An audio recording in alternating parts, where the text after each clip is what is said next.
Now we are just going to seal this and squeeze the air out of it.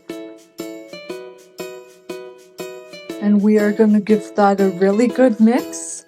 And we're going to let that marinate for 8 hours or overnight.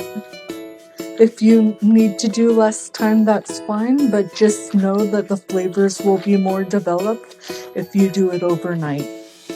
While that marinates overnight, we are just gonna get our sauce ready now so that it'll have a chance to marry all the flavors together.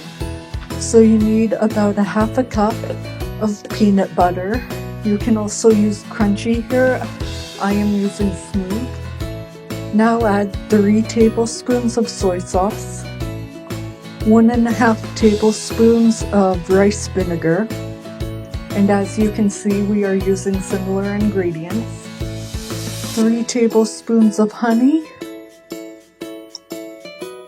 Now I'm going to press and roll on my warmed up lime, and I'm going to get 1.5 tablespoons of juice out of my lime and put it into my dip.